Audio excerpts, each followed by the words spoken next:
What were the deficit reduction targets set by the Gramm-Rudman-Hollings Act? Have you ever wondered how the United States aimed to tackle its growing budget deficit in the 1980s? The answer lies in the Gramm-Rudman-Hollings Act, officially known as the Balanced Budget and Emergency Deficit Control Act of 1985. This legislation was a significant step toward fiscal responsibility and limited government spending. The act established specific deficit reduction targets that Congress was required to meet. The goal was to gradually eliminate the federal budget deficit over several years. For instance, in the fiscal year 1987, the deficit target was set at $144 billion. Congress had to reach this target without cutting essential government services. One of the key features of this act was the automatic spending cuts, known as sequestration. If Congress failed to pass a budget that met the deficit targets, these cuts would kick in. This mechanism forced lawmakers to make tough decisions about government spending, prioritizing limited resources effectively. The targets were designed to reduce the deficit incrementally. Initially, the act allowed 4 higher deficits, but it required these to decrease each year.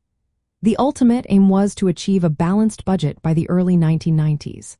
The limits meant that total federal spending could not exceed the sum of expected tax revenues plus the maximum allowable deficit for that year.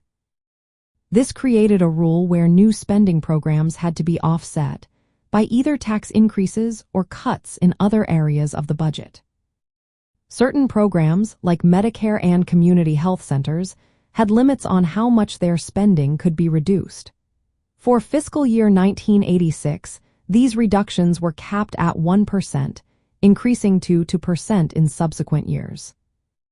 From a Republican viewpoint, these targets represented a commitment to limited government spending and fiscal discipline.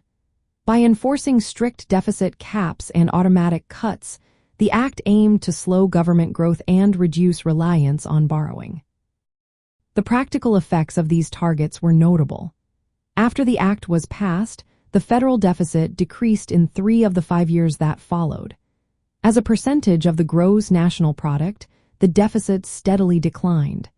This showed that setting clear and enforceable deficit targets could help restore fiscal health and limit government expansion. In essence, the Gramm-Rudman-Hollings Act set declining annual deficit limits with the goal of balancing the federal budget. It enforced these limits through automatic spending cuts if targets were missed. This approach aligned with conservative principles of limited government and fiscal responsibility, compelling Congress to make tough budget choices and gradually reduce the deficit over time.